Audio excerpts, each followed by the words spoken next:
are back with Becoming an Elite Financial Advisor podcast. I'm Sten Morgan, here with my good friend Andy Traub. And today we're going to talk about rejecting average. The idea that you should be not tolerant at all. You should get frustrated by things that are average that are going to take you away from really what your ultimate goal is.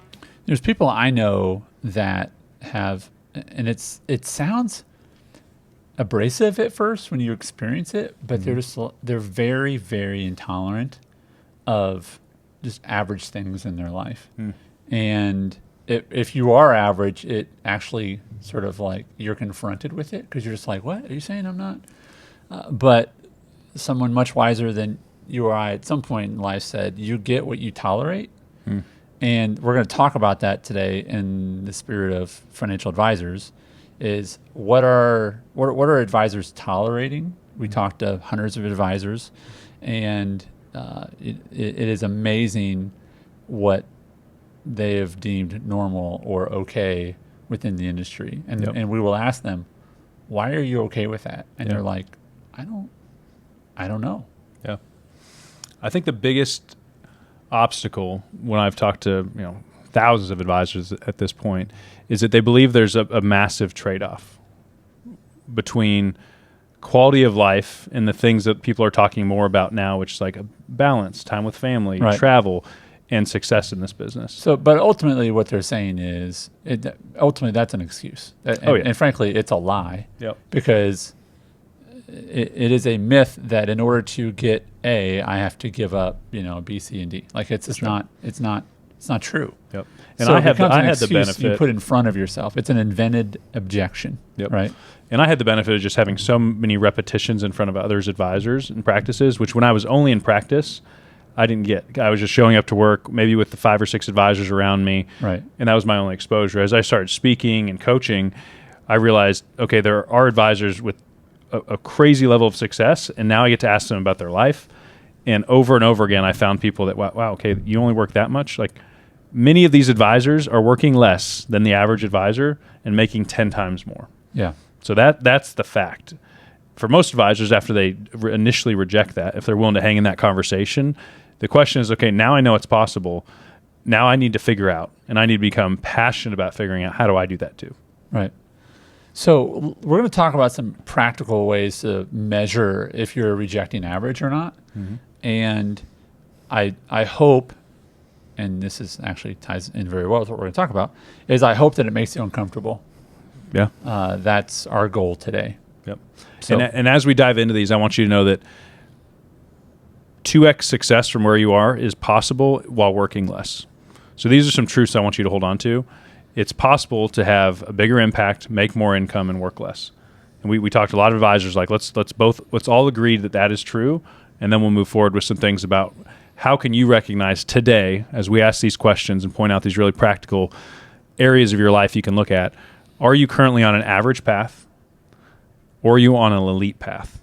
And if you are, my hope is today you recognize, okay, I'll admit I'm on an average path, I'm getting average results, and that's not what I want. Okay, then we're going to give you some ways to off-ramp to get onto that elite path.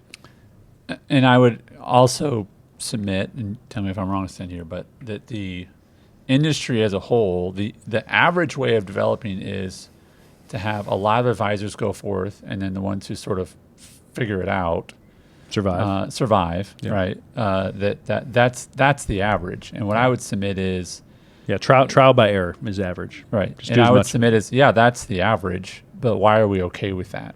Right? Why have we come to tolerate that? Because you get what you tolerate. I mean, I had a friend, and I saw a few times just the way his spouse spoke to him, and I knew him like separately, like I'd never seen him around his spouse, and then I was like, whoa. And I talked about it later. I was like, was she just having a really bad day? He's like, no, she was doing well that day. And I was like, wow, like. And I reminded her, like, you get what you tolerate. That was normal to him. Right. And I think there's parts of our life that we can take a shot at something, and then the risk isn't that high. You maybe try to make a new recipe at home, and if it goes bad, it's not a big deal. You might try to build a deck for the first time by yourself off a YouTube video. If it goes wrong, it's kind of expensive, but would you build a boat that was going to hold 50 people? Like, probably not. Like, that's a really big risk for you to just try it your first time. But for some reason, advisors will settle for a 20-page outdated guide to grow your business, or just go in blind and try it on their own. And there's a smaller group of advisors that are like, wait, why wouldn't I just go ask the people that are crushing it already? Absolutely. Like, why wouldn't I just go hang out with them? Yeah. Like, isn't that going to work? So for some reason, I want to try to shake up. If you're listening and you have not yet decided to try to get around the people that are 10 years ahead of you, maybe even not even age, but just success and experience, like, then you're probably on the average path. Right.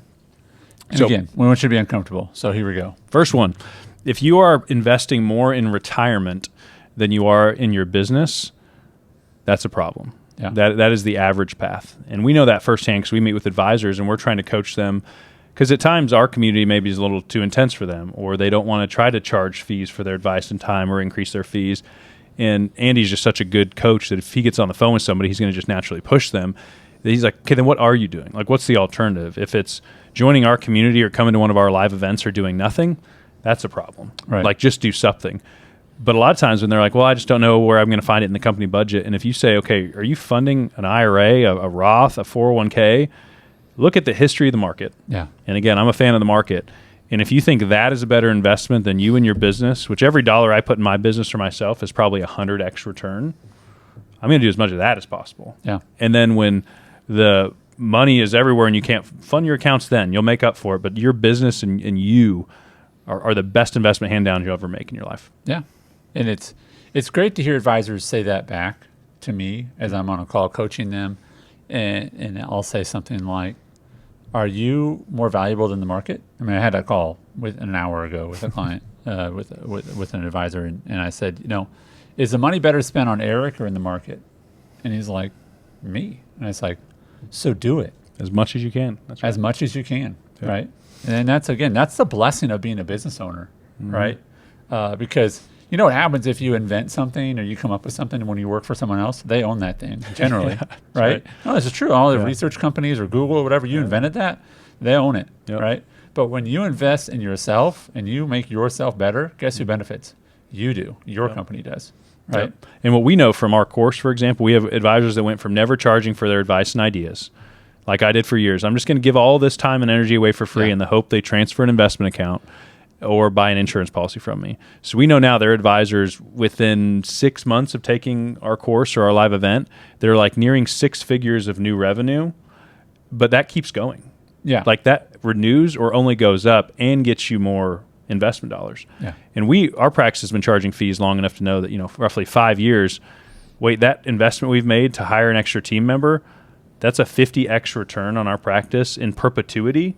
Yeah. Like if you really sat down and did the numbers, it would almost put to shame most other things you can do with your money. Yeah.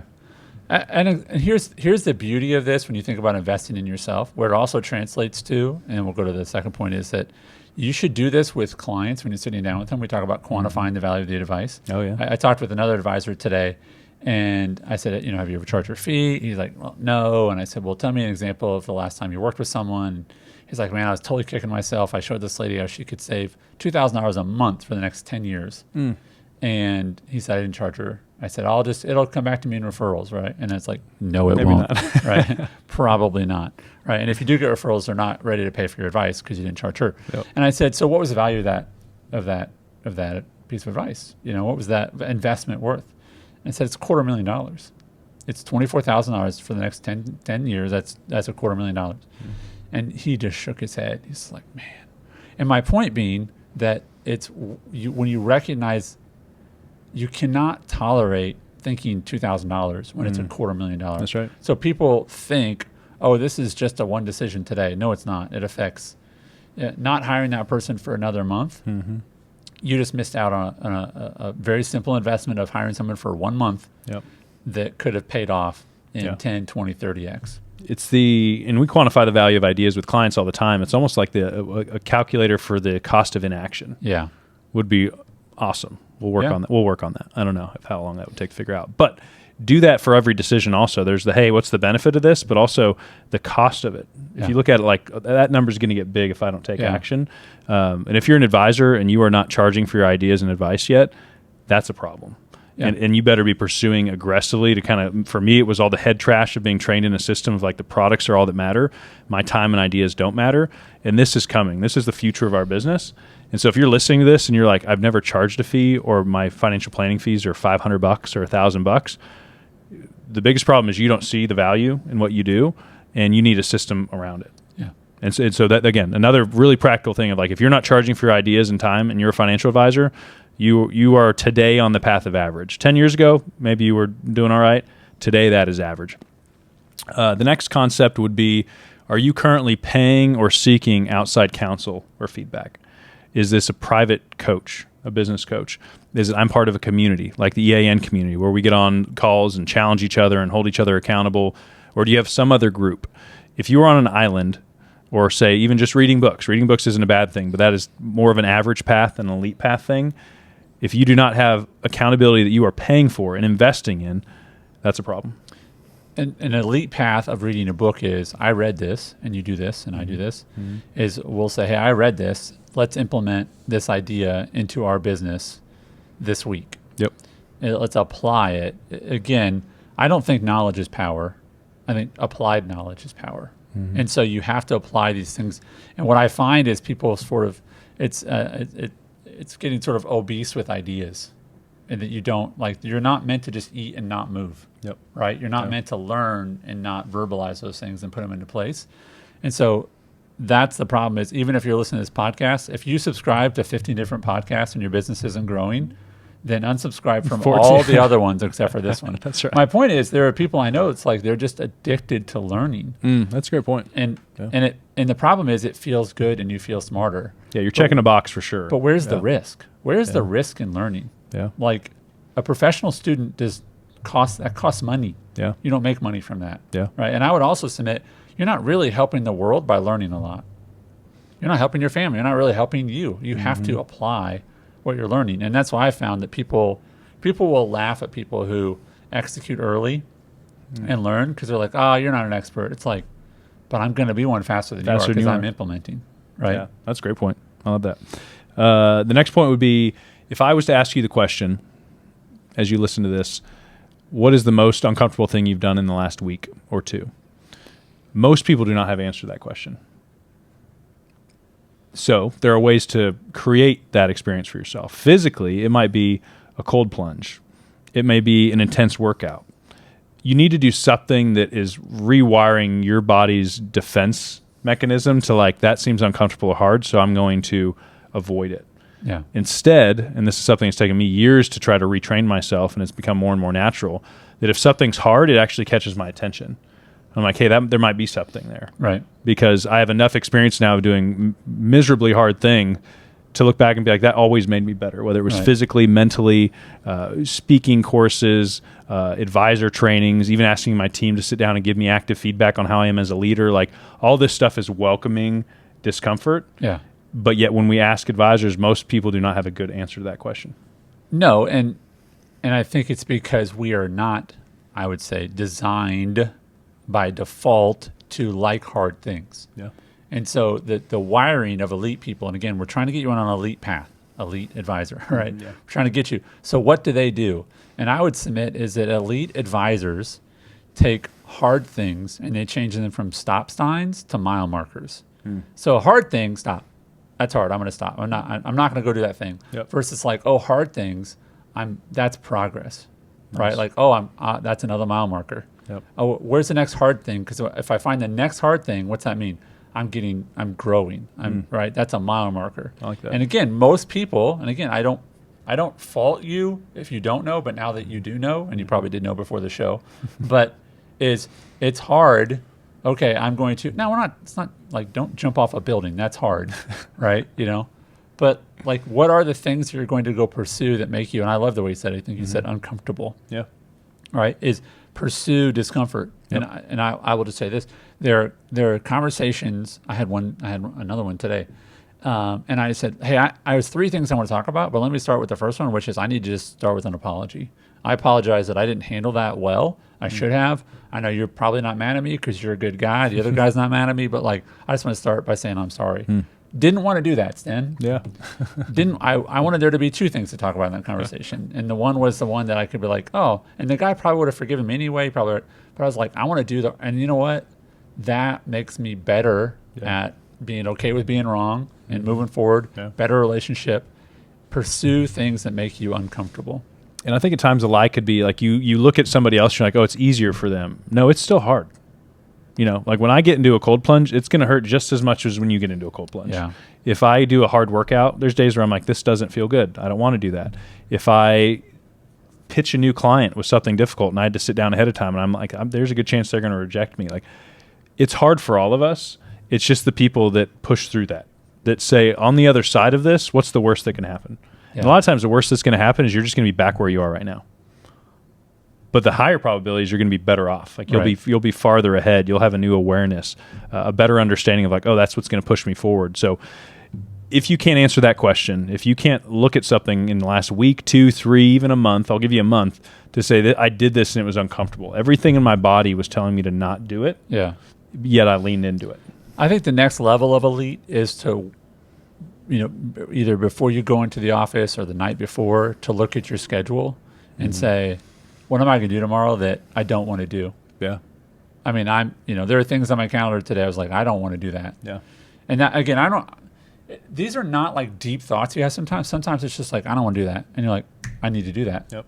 It's that quick of like, what's the thing on my calendar I don't want to do today? What do they say? Like, eat your frogs by 8 a.m. or whatever. Yeah, you got to do them early. Whatever. Do them early. Like, that's right. Do the hard thing early. Yep. And again, but then it becomes a reaction where now it's like, I'm going to do uncomfortable things because we need to help more advisors. We need to have more people at our events. We need to have more people in our community. We need to have more people listen to the show. So I'm going to be more confrontational in my coaching. And people are like, man, thank you so much. Nice. And I'm like, that was really uncomfortable to like look someone in the eye and say, hey, grown man, Yeah. Like man up, right? Yeah.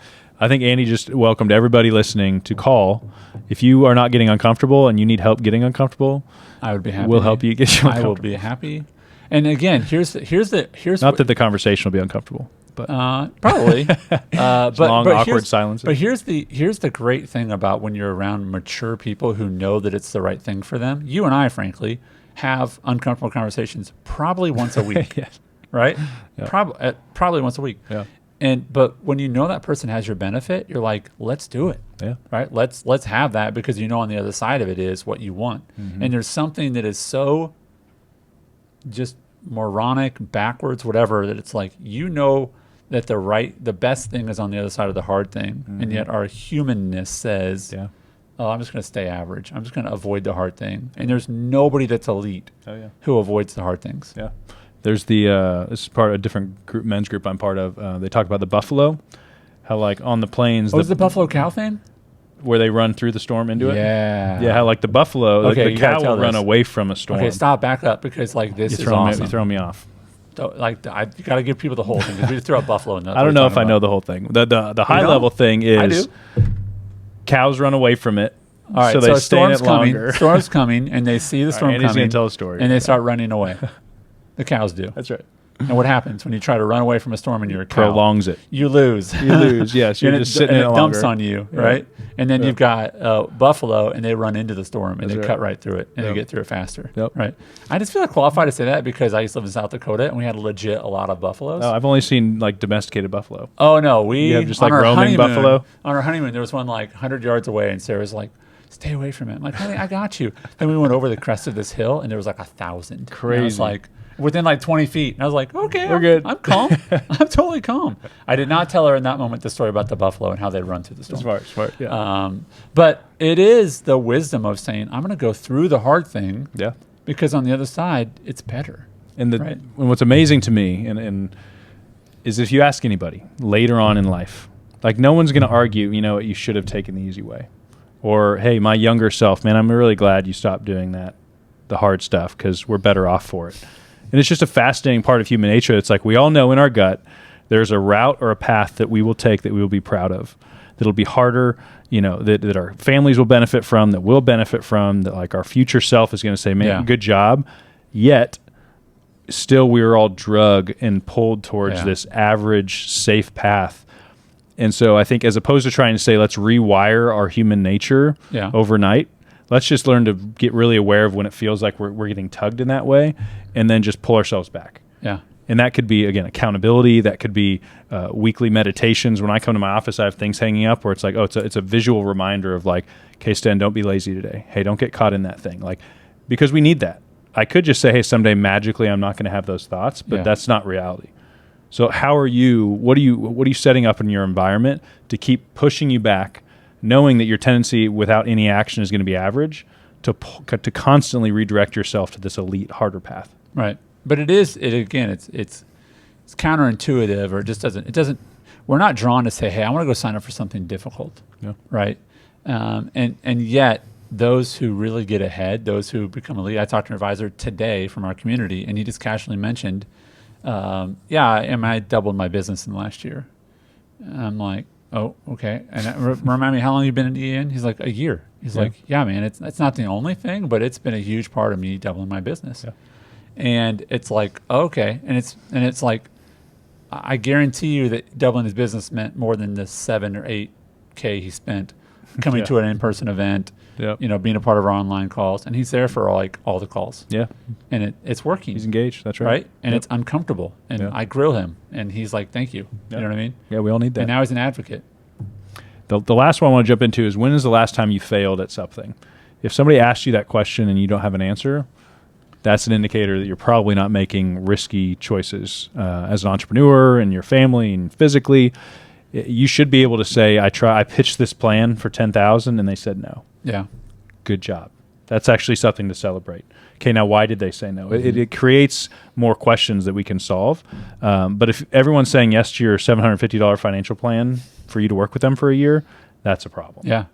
On a lot of levels. And so can you answer that question? If I asked you that now, you're listening, I said, what's the last thing you actually meaningfully failed at? You should always have an answer. Yeah.